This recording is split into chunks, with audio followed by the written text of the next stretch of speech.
TCT presents Public Report, a look at the issues and events of importance to our viewing area. Now, here's your host. Welcome to Public Report. I am your host, Richard McCorkell, and I am joined by my co-host and my co-host in life, my beautiful wife, Crystal McCorkell. How are you? I'm doing awesome. Are you excited today? Yes, I am. You excited for our guest? Yes, I am. We got a firecracker for you today. Yes, we do. She is a powerful woman of God, a powerful woman of the community. She is so talented. She is a life coach. She is a singer, and she is the founder of Swann, which is Spark Wonder and New Narratives. Her name is Shenette Swann. Shenette, welcome to the show. How are you? Thank you, guys. So glad to have you on. I don't even know where to begin. I know the first time I met you, you were just like a boom. Your presence was known. But let's start. You are a singer. Yes. And how long have you been singing? Wow. Okay, well, I know when people ask that question, the answer is probably childhood, 5 or 6. But when I got to high school, that's when singing really took off for me. Okay. Yeah. And what type of music did you start when you started out with?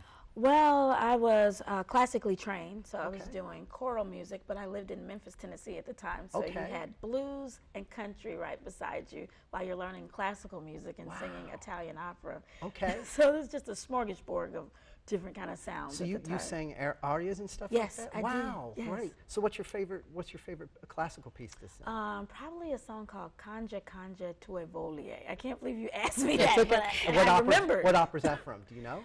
Ooh, I don't remember. I don't mean to give you trivia. I'm just I don't messing with you. remember. But at least I remember what it was called. Okay. Canja Canja Tue Volie. Very, very good. Wow. Now, Swann, Spark Yes. Wonder, and New Narratives. Yep. Just give me the lowdown on that. Well, that's my baby right now. Spark Okay. Wonder and New Narratives is an organization that I recently started based off of my music. So I'm singing, I'm doing shows, and people were telling me how much my music was empowering them and impacting them and changing their lives. And they're just like, this is so motivational. Yeah. And I thought, motivational, like that's it. That's my heart. That's what I love to do, is motivate people. And so I took Spark Wonder New Narratives and I broke that word down. Of course, it's an acronym for Swann. Yes. But I broke that name down, and to spark means to just light a fire, and wonder is curiosity. I like for people to be curious about themselves, who they truly are, and exploring life. And New Narratives, a narrative is your life story. I mean, I think we all have a story that we've told ourselves about who we are and that we've believed based off of what society says you are. Right. But if we can have a moment to just sit with a life coach or someone who cares and say, let's take a moment to just walk through your life and figure out where wires might have got a little mixed up and who you truly are, where your passions really lie. Yes. And that's your new narrative. We rewrite that narrative in my office, and it's it's beautiful and exciting. I'm like a kid doing this every day. Wow. So stoked. That's great. And it must be very inspirational to know that you're playing such a powerful role in somebody's new transformation to where they want to be. Yes. How much sort of, I don't want to say grinding, but how much work does it take for people to really be honest and genuine in themselves when they go through the not so comfortable parts of their lives? It's funny you say that. It's not that difficult for people, I'm noticing. I Okay. think when they finally get up the nerve to come see you and sit with you and talk with you, your office is cozy and it's comfortable and we're chatting and we're having a good time. And you ask them something really simple like, tell me 3 things you want to feel every day about yourself, every day. And they sit there and they think, and when they give you their honest answer, everything becomes easy from that moment. The transparency is on the table. They've let you know who they want to be or what they want to feel. And I don't see people struggle too much with being honest about what they want in life. It just seems like butter after that. They just let it out. Maybe it's because they don't know me the way they know the familiarity of everyone around them, you know. But it doesn't seem too much difficult. They let it out. Yes. And how and what state do people kind of come to you? What are you noticing? At what state of are they in crisis? Are they just looking to improve themselves? There's been both. So that's exciting part where you have those who are totally there just to improve themselves. You don't have to do any back work. You don't have to talk about what happened in their childhood. They're just ready to hit the ground running and just get more awesome. Right. And then I have some people who are like, I believe I'm amazing inside. I see it. I feel it. I've got these gifts in me that I want to let out. I feel stuck. And then that's fun for me because I'm like, all right, this is where the good stuff happens. Right. And we can sit in there and, try to work through little moments in their past and figure out, where did this stuck feeling start, you know, and where did this all start, and we just try to fix it easily, and it comes fast. It's not a slow process when they're transparent. So how important is, and we were talking about this the other day, sort of journaling your life, being aware of that, writing down things. How do you incorporate that into your... So I use a journaling focus with Spark Wonder and New Narratives because I was, I journaled my whole life. I have 35 journals to this day. Okay. I know, I'm really excited about that. But I have 35 journals, and they all started at age 11. And I've still got every one of them. Wow. And it helps me to reconnect with a teenager. So I have a lot of youth that I work with because I can just look at that page and see in 1992, you know, when I'm begging my dad to go to the dance and he said no, and all the emotions that I went through as a teenager and a child is right front and center in this suitcase with all my journals. So I realized that helped me through all of my life situations. I didn't know it at the time, but I was allowed to be incredibly emotionally sound through a lot of turbulent situations. Yes. And so that's where I took from that and allowed that to be my twist on life coaching, because there's so many life coaches now. But I think if you can write it out, it's like a decree. You know, when it's written, it's so. You know what I mean? And when they can see that whatever they desire, we're going to write it out. Whatever we want to manifest, we'll write it out. And that changes everything. And it's it's a fast process for the client. Absolutely. Oh, that's amazing. And when you said life coach, you know, a lot of people are saying that they're life coaching. Yes, yes. And they need life coaching themselves. Yes. Exactly. You know. I need organization life coaching. I'll be honest. I do. But people, yes, that's funny. But people are easy to say life coaching and things like that. But I think that's a wonderful thing to have that many journals. Yes. It is. It is. I found when I've been in music for a long time, and I started writing songs, and I know definitely through the teenage years, just to get those feelings out on paper. And mine was in form of lyrics and stuff. So I think it's really good to do that. And when I have mine too. Do you? She doesn't know where it is, but I can hand it away. You know, can't give too many secrets. But you look at it, you can like you said, you can really identify. Like I knew when I was raising my son's now 24. I was able to go back to my songs and go, oh, I was going through the same thing. So I'm sure that what happens with you. You can look back and see exactly where you were.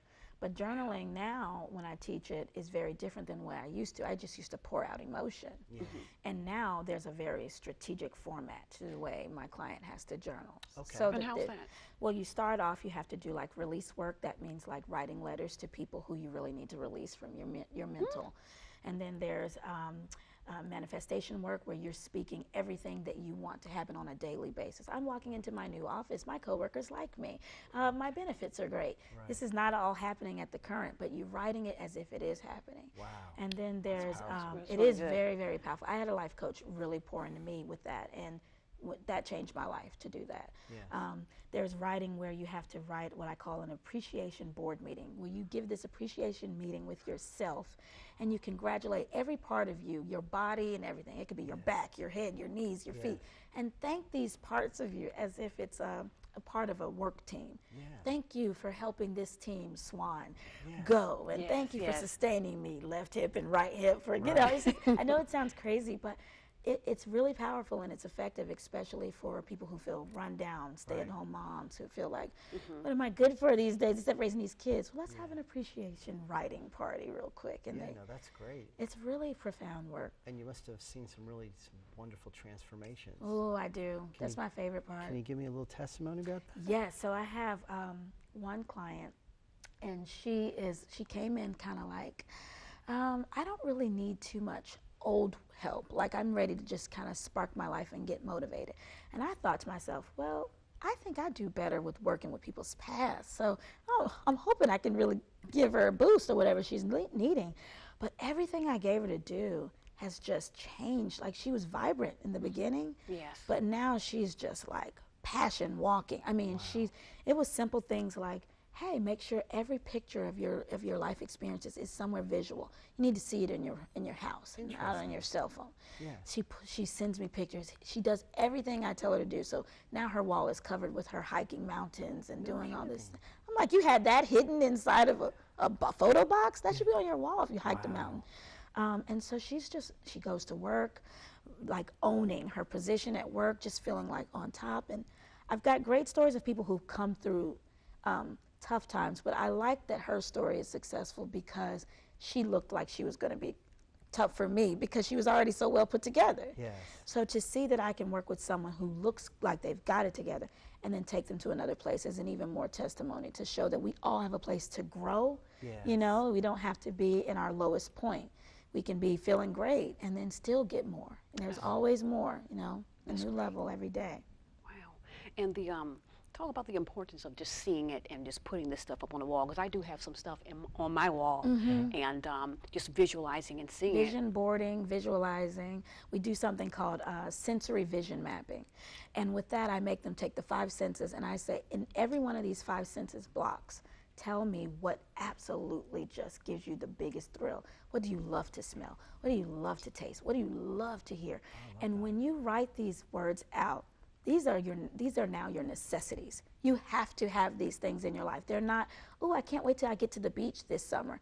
If water, the ocean, and the sand if you love to feel it, then you need to pencil that in. When it's winter, when it's October, I don't care, because this feeds your senses. Yes. And when they can, That's really it's what a vision board does. You make a Yes. vision board, and that's feeding your visual senses. Right. But it doesn't stop with visual. I mean, I don't care if it's down to like what kind of fuzzy pajamas you like. Yeah, yeah. Don't get the scratchy ones if you really love something super soft. You know what I'm saying? Right, right. Get what you want. Yes. That's great. And I did a vision board years ago, and before I met Richard, I had put a heart on the side, and I cut out a picture of a handsome, bald man, and I put him there, and I put She there, ended up with me. and I found my soulmate, that type of thing. but And see, then, and about a year and a half That's later. powerful how she did that. That's Yes. manifesting. She went on and said, I found my soulmate on the vision board Yes. Yes. instead of I hope. And I'm very strategic with my words. Like, we're not allowed to speak in the hope zone. And I know hope is a good word, but Yes, yes. hope to some people feels like it may happen, it may not happen. Right. Yes. So I like to say, no, it's going to. So let's just write it as if it's coming. It's here, actually. It's not even coming, it's here. Wow. Now, you're involved a lot with the community through Interact. Yes. Give me a little background on what Interact is. Interact is an organization in Wake County. We provide safety, support, and awareness for women and children who have been affected by sexual and domestic violence. And I've been with them since 2011. It was when my best friend was affected by domestic violence. She's left in over 22 bruises. We had to get her to safety, and we found this organization that could give her 2 months of emergency shelter. I wasn't even allowed to have access to her except for weekends, and so that was very torturing for me. I wanted to be able to check in and see what's going on. I You couldn't. mean as far as a friend? Yeah, Okay. I couldn't check in and like go into this place because I wasn't even allowed to know where it was. Wow. And so I just decided, well, I'll just volunteer with them then. And that's how we'll deal with that. I'll just sign up and be a part. But it took a lot of training. They don't just let you pop in and volunteer. You have to go through a month or so of 9 to 5 training. But I did it. I was able to at the time to take that much time up and train, and now I'm allowed to go out and speak to the community. So I speak for universities, lots of universities, lots of community events, churches, whoever that will listen, because there are a lot of people who still don't really want to talk about domestic violence.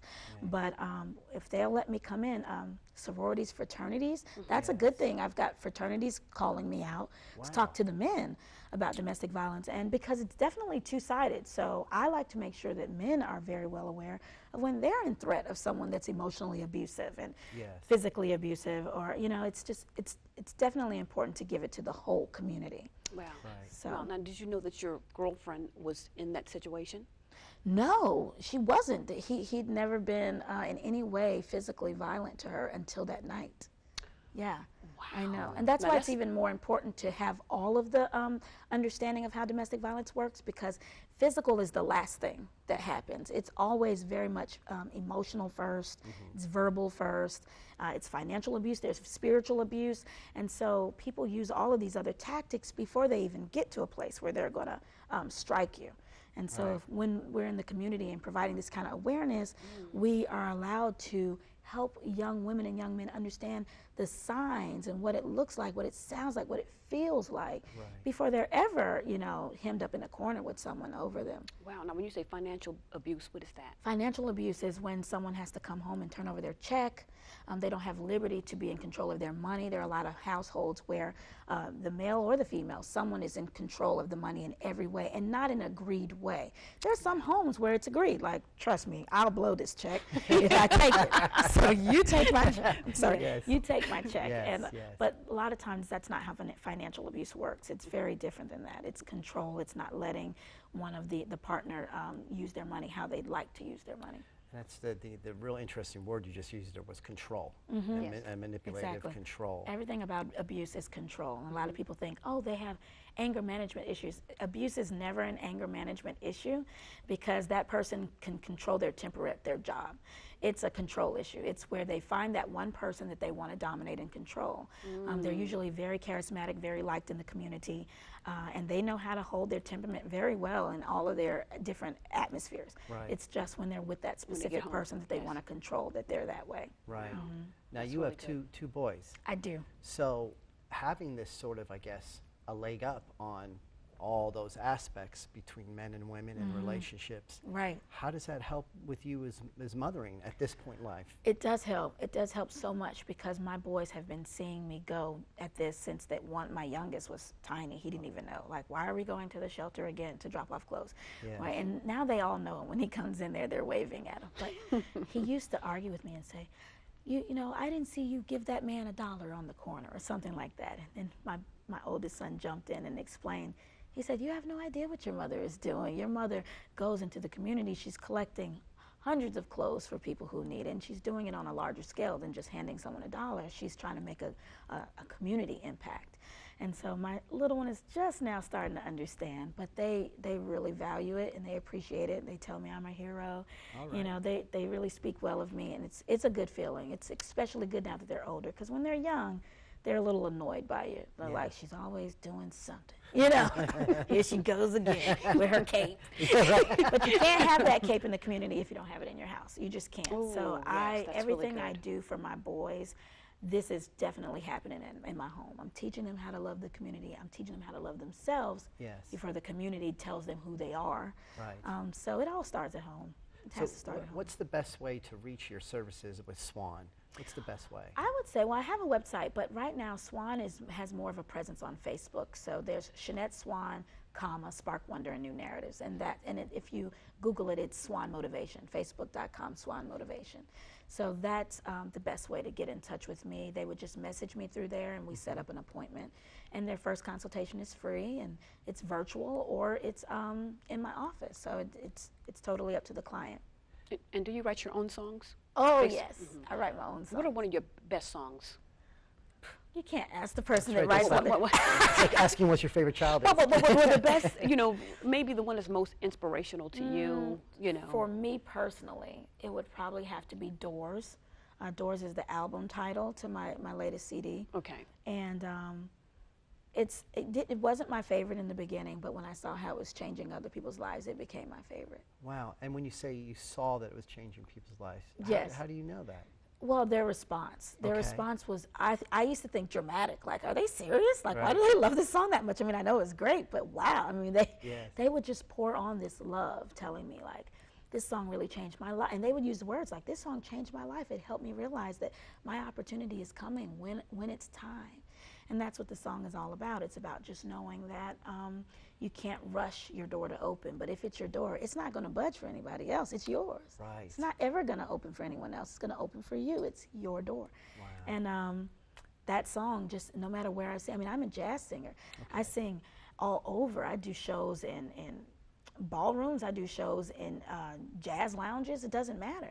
But when you sing those words, it's so amazing how you never know who you're going to reach. Right. Anyone can hear these words and be inspired by it. Anyone. And that has been honestly a true blessing, just to be able to reach anyone with these song titles and these words. Yeah. And it's something that you've written and you have a soul interest in. Yes. I do. That must be real rewarding and powerful. It is. Do you because I mean you're kind of really multitask around all over. Yeah. Do you incorporate like life coaching and the singing and all that? I do. Okay. And I didn't at first. I looked at it as two separate things. I really didn't. I mean, I was a motivational speaker for years. I never connected the two for a long time until people started asking me to teach about the song. And I was like, like, why didn't I think of that? So one of the last speaking engagements I had was, teach us about the doors of possibility and how we can unlock the doors to promise. I'm like, oh, because she heard the song. And I was like, okay. So then I realized, well, with my next project, I'm going to make every song have a teaching series. So it's going to be a package project where you'll get the song, and then you'll also have a separate CD that comes with the motivation, and I call it motivations and meditations. Some of them will be very, very empowering and exciting, and some of them will be very calming, where you just need to get somewhere and meditate over these words. And they're all based off of each track on the CD. Wow. So I'm really excited. That's very innovative. So it's interesting that you brought that up, because it's my first time thinking, duh, put it together. You know what I'm saying? Sure, like, yes. make this two come together instead of keeping everything separate. Wow. Now you say, I mean, obviously you sing and write the lyrics. Who does your music? Well, my music's been done by a little bit of everybody recently, but the whole CD for Doris was done by my ex-husband, Stephen Jones, my favorite musician to this day, still. All right, okay. We divorced in 2014, and that was a really sad situation, and my boys are recovering well, and we're all doing well, even as a co-parenting unit. But the music was definitely all done by him. I would take this music to him, and I'd say, this is what I hear, I'd hum it, I'd sing it, and I knew every note. Yes. But he would put that music to it, and he was fast. And he's an amazing musician. Yeah. Awesome. Does he sort of have the same background with jazz or something? His background was church, so he did eventually break out into a little bit of jazz and everything else. But he has a strong church background, and you can hear it in some of the music where it's just this rumbling piano sound. He's amazing. Yes, I like that. I do too. Yes. And with your spiritual faith. Yeah. How strong is that, and how much do you see that with all that you do, how you're growing as a spiritual person? Yeah, you have to. So with my faith, it's something that it started off when I was younger, just because it was taught to me, you know. But eventually it became my own, where I had to abandon everything that was taught to me and find it in the darkest of hours, and just learn what it was to be in the presence of God alone, without anybody telling me what they think God is saying, but just hearing what I feel His Spirit moving me to do. Yes. And I mean, it was tough, because even down to things like going from singing gospel to singing jazz and soul and R&B, that was a tough transition, because I was like, oh my God, everyone's gonna hate me and think that I'm not singing godly music or whatever. Yes. But I had this strong leading to do it. And I just had to say, no, this is really what I feel that the Lord is giving me to do, even though that seems so contrary to what they might think. And when I stepped out on faith and took that decision, my whole life changed. So many doors opened for me. And I remember one of my first gigs downtown Raleigh, North Carolina, where I was singing. It was like 10 o'clock at night. I was in this bar/restaurant, and I'm like, no one's here. And you hear like that bar clap where two people clap. Yeah. I was like, this is terrible. But there was one guy, he came up and he was highly intoxicated. And he said, your songs have moved me so much tonight.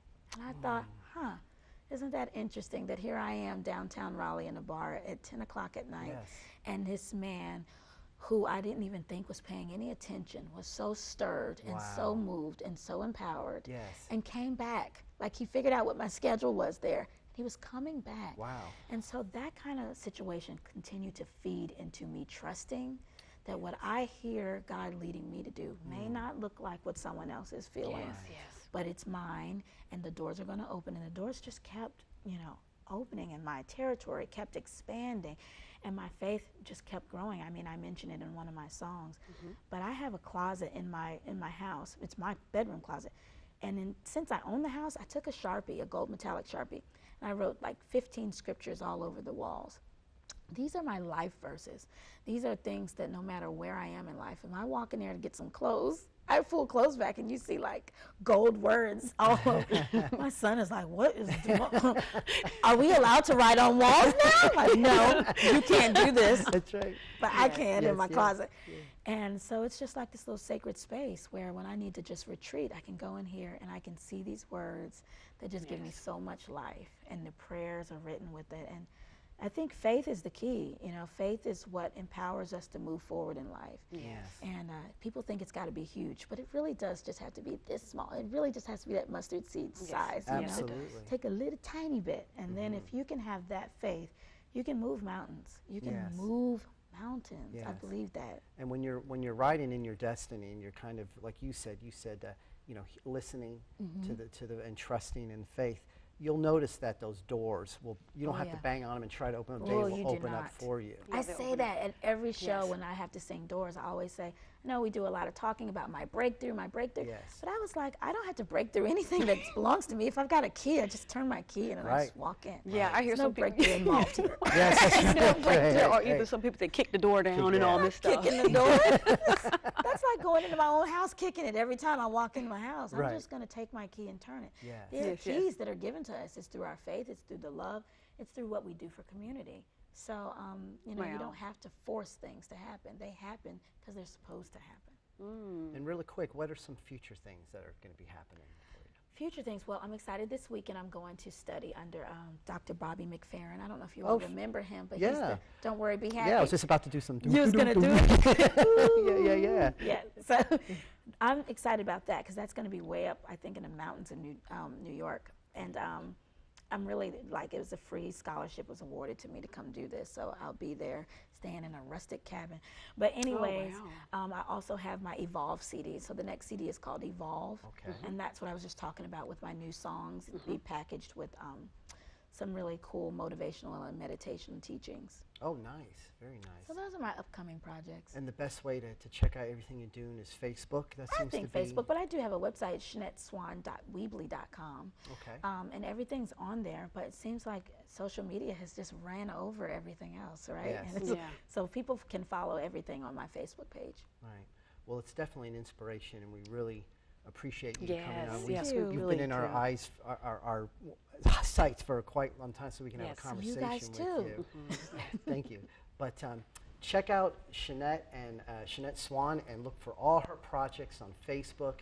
Remember, no matter what you're going through, your life is the most important. Document it, live it, empower it, and we'll see you next time on Public Report. This has been Public Report. Public Report discusses the issues of interest and importance to our viewing area. Please remember that the views expressed by our guests are their own and do not necessarily represent the views of TCT or the station.